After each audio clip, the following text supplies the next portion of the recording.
Welcome to renaissance classes.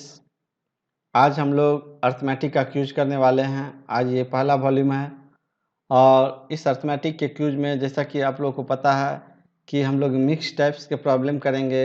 एक हो सकता है परसेंटेज से तो एक टाइम एंड वर्क से हो, क्योंकि मैं ये चाहता हूँ कि एक ही साथ आपका सारा का सारा चैप्टर रिवाइज होता चले। तो चलिए इसी के साथ हम लोग चैप्टर की शुरुआत करते हैं, इस क्वेश्चंस को बनाने की शुरुआत करते हैं।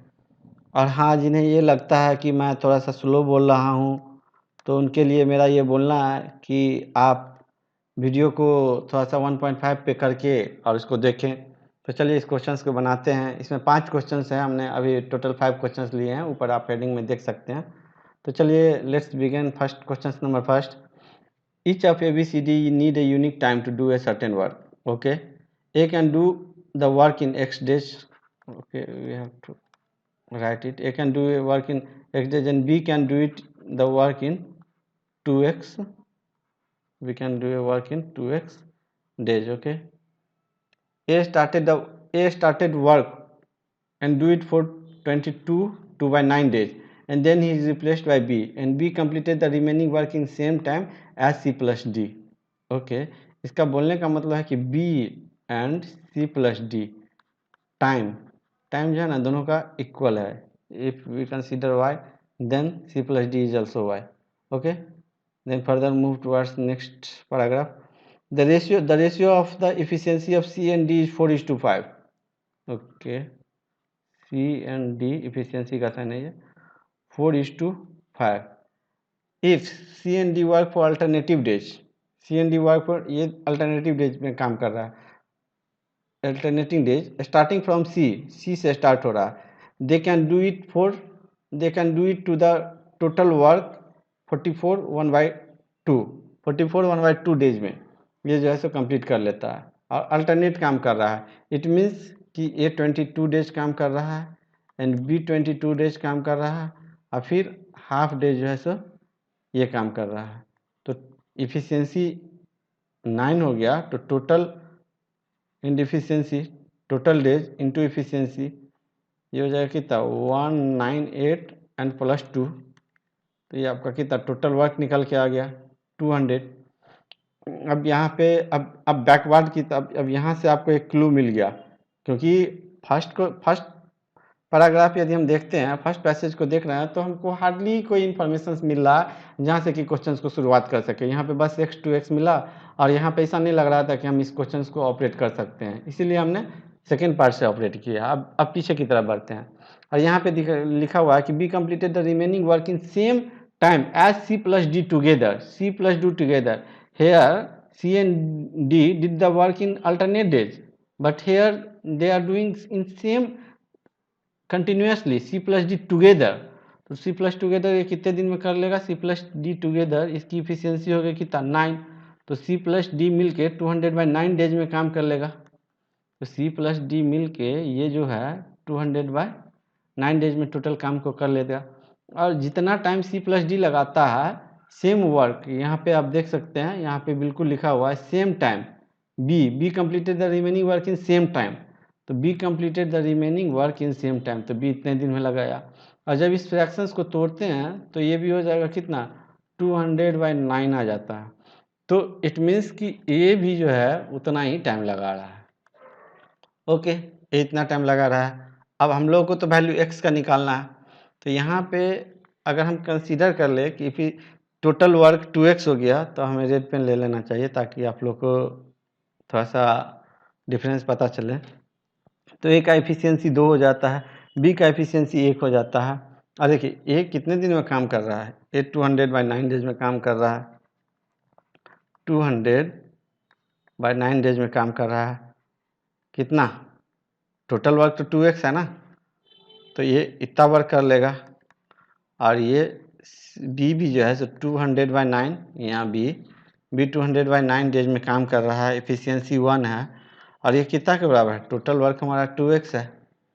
तो जब हम इसको सोल्व करते हैं तो 200/9 को कॉमन ले लेते हैं, 200/9 इंटू 3 हो जाएगा, कॉमन ले लेंगे तो, और ये 2x हो जाएगा। ठीक है, तो तो ये 2 से 2 कट गया और ये 3 से 3 कटा 3, तो x is equal to 100/3. So our answer is B number question. Okay, I think you all got the point. चलिए अब क्वेश्चन नंबर आगे. देखने में बस लेंदी है, आप करोगे तो इजीली हो जाता है. Question number 2. If A and be together can complete 225% of the work in how many days? A and B. Okay, A and B total work A and B. तो यहाँ से हम लोग निकालने का काम करते हैं. ए एंड बी के बारे में पूछ रहा है, ठीक है. तो ए एंड बी का टोटल वर्क तो 2 था. एक्स हमारा निकल के आ गया है 100 × 3, और ये कितना 225% ऑफ द वर्क कितने दिन में कर लेगा, तो ये हो जाएगा. और ए एंड बी मिल के कर रहा है, तो ए एंड बी का एफिशिएंसी 2 और 1 है, तो ये 3 नीचे लिखेंगे. 3 नीचे लिखेंगे तो जब इसको कैलकुलेट करने का काम करेंगे तो ये 3 तो फिर फ्रैक्शंस में आ जाएगा ना. ये 3 फ्रैक्शंस में आ जाएगा. तो जब ये 3 फ्रैक्शंस में आ जाएगा तो इस 3 को अब हम लोग नीचे लिख लेते हैं. तो ये 3 नीचे आ जाएगा. क्यों नीचे आ जाएगा? क्योंकि टोटल वर्क बट्टा टोटल वर्क ये जो जितना है और ये जो इफिशियंसी है तो वही तो इतने दिन में करेंगे. तो 3 तिया देखिए 100 से 100 हो गया. 3 जा 9, तो 9 2 जा 18, 4 9 पंचे 45. तो ये 25 × 2 is equal to 50. Hope you all got the answers. तो चलिए अब आगे बढ़ते हैं. देखिए ये यहाँ पे 3 to 5 लिखना था, ये छूट गया है. इसी पैसेज पे 3 क्वेश्चंस दिए हुए हैं. तो चलिए इसको अब हम लोग सोल्व करने का काम करते हैं. बस ये मतलब देखने में लेंदी है, बट आप जब सोल्व करोगे ना तो एकदम इजीली आपका काम हो जाएगा. दिखाते हैं मैं आपको कैसे इजीली बनने वाला क्वेश्चन है. बहुत ही इजी क्वेश्चन है, आपको वन लाइनर से भी इजी क्वेश्चन है ये. In manufacturing a certain item, 40% of the expenditure is on account of the raw material, 20% on account of labor charges, 20% on account of fixed charges, and the rest on miscellaneous. Okay, तो चलिए हम लोग इसको 100 मानते हैं, ठीक है. 100 माने तो यदि यहाँ पे एक्सपेंडिचर में कितना हो जाता है 40% expenditure on account of raw material. Sorry, ये एक्सपेंडिचर ही है, टोटल एक्सपेंडिचर हमने 100 माना है, तो ये रॉ मटेरियल हो जाता है, ठीक है. तो इसको हम लोग रॉ मटेरियल हो गया. ये raw material 40%. 20% accounts on labour charge. Okay, 20% labour charge 20%. चलिए अब आगे लिखने का काम करते हैं.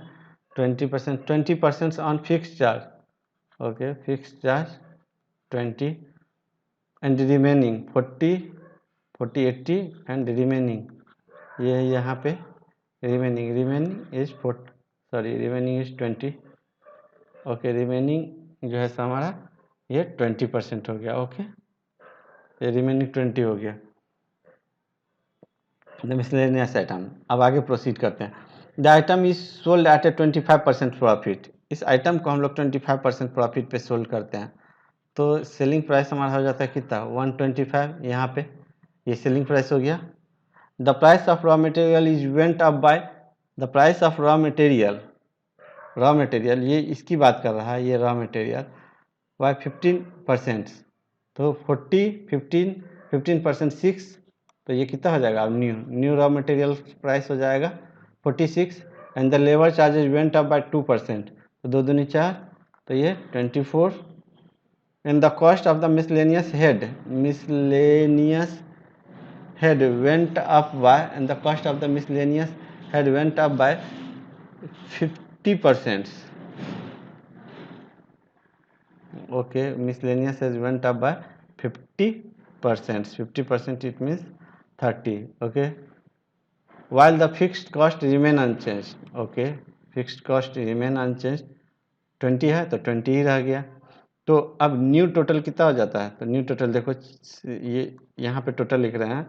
तो 6 4 10 1 3 1 4 4 2 6 6 2 8 8 4 12. तो ये न्यू टोटल हमारा हो गया 120। ओके, अब हम लोग क्वेश्चन की तरफ बढ़ते हैं। If the selling price remain unchanged, if selling price remain unchanged, ये जो सेलिंग प्राइस हमारा remain unchanged, then what is the profit percentage. तो हम लोग का देखिए, ये नया कॉस्ट प्राइस तो हमारा ये हो गया, ये न्यू सीपी हो गया, ये न्यू सीपी हो गया प्राइस इंक्रीज होने के बाद। तो ये दोनों में कितने का डिफरेंस आ गया, 5 का डिफरेंस आ गया। 5 का डिफरेंस आ गया कितने पे, तो अब तो इस कॉस्ट प्राइस को नीचे नहीं लिखेंगे हम लोग, तो अब इस कॉस्ट प्राइस को नीचे लिखेंगे। अब प्रॉफिट परसेंटेज पूछ रहा है, 100 डालेंगे, तो ये हो जाता है कितना, 5 दूनी 10, 4 2 0, 5 के 20, 4 से 4 6 जा और 4 से 25, तो ये हमारा आंसर हो जाता है ये सी नंबर। खूब इजीली आप लोग समझ गए, कोई सा बहुत बड़ा रॉकेट साइंस इसमें तो लगा नहीं है। चलिए अब आगे बढ़ते हैं, क्वेश्चन नंबर 4 की तरफ बढ़ते हैं। if the manufacturer wants this much profits, then by what percentage should he reduce the expenditure on raw material, okay, raw material at the increased price, raw material इस प्राइस की बात कर रहे हैं, raw material at the increased price, increased price हमारा 46 हो चुका है ना, इस पे बात कर रहे हैं आप। Okay, raw material at the increased price as to achieve the target, the selling price remains then same, selling price हमारा यही का यही रह जाएगा, ये सेलिंग प्राइस भी चेंज नहीं होने वाला। ओके, इसको भी चेंज नहीं करना है, ये एज इट इज रहेगा। चलिए, तो हम लोग इसको पहले फ्रैक्शंस को तोड़ते हैं। तो 11 3 जा 33 और 7 44 और 11 50 एंड दिस इज 11 00। ओके, 5 3 जा 5 2 जा, तो ये जो हमारा हो जाता है ये 322 हो जाता है। तो ये तो आप लोगों को पहले भी हम डीआई में बताए हुए हैं कि ये प्रॉफिट हो गया और ये हमारा कॉस्ट प्राइस हो गया। तो सेलिंग प्राइस हमारा कितना हो जाता है, सेलिंग प्राइस 25 हो जाता है। ठीक है, अब हम लोग पेन का थोड़ा सा कलर बदल लें ताकि आपको पता चले कि मैं क्या कर रहा हूँ। अब यहाँ पे देखिए, आप पूरा क्लियर लिखा हुआ है, आप इसको पढ़ो। The selling price remaining the same, selling price remain the same, and what is the selling price, selling price is 125, here selling price is 25, so we can multiply with 5। तो जब हम यहाँ पे मल्टीप्लाई 5 से करेंगे तो यहाँ पे भी करेंगे, and here we also multiply with 5। तो चलो, तो अब हम लोग ने इस तरह से इसको मल्टीप्लाई कर लिया। तो यहाँ पे इजीली लिख लेते हैं, न्यू क्या हो गया, न्यू में हम लोग जो है सो यहाँ पे 110 हो गया और यहाँ पे हम लोग 125 पे पहुँच चुके हैं।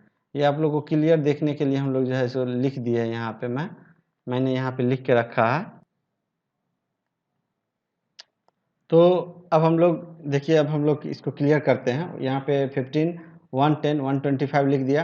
Then by what percentage should he reduce his expenditure on raw material at the increase price. तो इंक्रीज प्राइस तो हमारा, इंक्रीज प्राइस पे जो रॉ मटेरियल का प्राइस है वो 120 है। ओके, तो यहाँ पे 120 हो गया ऑन रॉ मटेरियल्स, और ये तो 120 है, और इसमें आपको किस पे देखना है, तो ओनली एंड ओनली इस रॉ मटेरियल्स वाले पे हमको देखना है, कंसंट्रेट करना है, क्योंकि यहाँ पे एक्चुअली क्लियर लिखा हुआ है what reduce his expenditure on raw material at the increase price, increase price. तो यहाँ पे जब हम लोग देखते हैं तो यहाँ पे तो हमारा 10 का डिफरेंस हो रहा है। ठीक है, और 10 का डिफरेंस किसके रिस्पेक्ट में देखना है, तो 10 का डिफरेंस हमें ये 46 के रिस्पेक्ट में देखना है। ठीक है, तो ये हमें 46 के रिस्पेक्ट में देखना है, और किसके लिए, तो ये 100 के लिए देखना है। ठीक है, तो जब हम इसको फाइनलाइज करते हैं तो हमारा जो आंसर है 4 का वो सी नंबर आ जाता है। जब आप इसको क्लियर करोगे, इसको जब आप फाइनली कैलकुलेट करोगे, और ये डिफरेंस हम लोग 120 पे, 110 से 120 पे हम लोग इसको कैलकुलेट करते हैं। तो चलिए अब हम लोग नेक्स्ट क्वेश्चन की तरफ बढ़ते हैं। Question number 5, if the fixed price went up by 25%, fixed price went up by 25%, then by what percentage should he increase the present selling price as to return, so as to earn a profit of 20%। Okay, तो यहाँ पे सबसे पहले हम लोग इस चीज़ को लिख लें, 100, यहाँ पे रॉ मटेरियल 46 था। रुकिए, मैं इसको कॉपी पेस्ट करके आगे लिख देता हूँ, 1 मिनट। चलिए, तो हम लोगों ने इसे क्वेश्चन नंबर 3 से कॉपी करके यहाँ पे रख लिया है। ये क्वेश्चन नंबर 3 हुआ और यहाँ से हमने इसको कॉपी करके यहाँ पे रख लिया है ताकि कैलकुलेशंस ईजी हो जाए। अब हम लोग क्वेश्चंस को पढ़ते हैं। If the fix price went up by 25%, ये फिक्स प्राइस है, ये वेंट अप बाय 25%, तो द न्यू फिक्स प्राइस हो जाएगा 25। ओके, 20 है तो ये तो 25 हो जाएगा न्यू फिक्स प्राइस। तो यहाँ पे 25 हो जाएगा, मतलब ये तो 5 इंक्रीज कर जाएगा ना यहाँ पे न्यू फिक्स प्राइस। तो जब ये 5 इंक्रीज कर जाएगा तो जो ये 5 इंक्रीज होगा तो ये तो हमारा हो जाएगा कितना 125। ओके, अब ये हमारा जो अब नाउ फर्दर कर रहा है उसी क्वेश्चन में ये आगे जुड़ा हुआ है। तो अब क्या कर रहा है यहाँ पे ये बिल्कुल क्लियर लिखा हुआ है selling price so as to earn a profit of 20%। अब इस पे हमको 20% का प्रॉफिट अर्न करना है। तो कितना हो जाएगा, ये अब देखिए 25, तो कितना हो जाएगा 150 हो जाएगा। जब अब यहाँ पे क्लियर लिखा हुआ है ये सेलिंग प्राइस के रिस्पेक्ट में दिया है। देखिए bye what percentage should you increase the present selling price, इस सेलिंग प्राइस की बात कर रहा है कि आपको जो है सो 20% का प्रॉफिट हो जाए। तो कितना, तो यहाँ पे आपका हो जाएगा 25 इंटू 125 और इंटू 100। तो जब इसको करेंगे तो हो जाएगा 25 पंचे और ये 20, तो हमारा आंसर 20% हमारा आंसर हो जाएगा। होप आप लोग इसको गेन किए होइएगा अच्छे से, और यदि किसी को कन्फ्यूजन होगा तो बैक में जा करके फिर से आप देखना, तो आपकी कन्फ्यूजन दूर हो जाएगी कि मैं क्या बोलना चाह रहा हूँ। हो सकता है कि रेशियो मेथड से कुछ लोगों को प्रॉब्लम हो, तो आप लोग 2 बार करो क्योंकि ये काफ़ी इजी टेक्निक्स है। आप इसी से कोशिश करो, XYZ मान को प्रैक्टिस ना करो। तो इसी के साथ अब सेशंस को हम लोग इन करते हैं।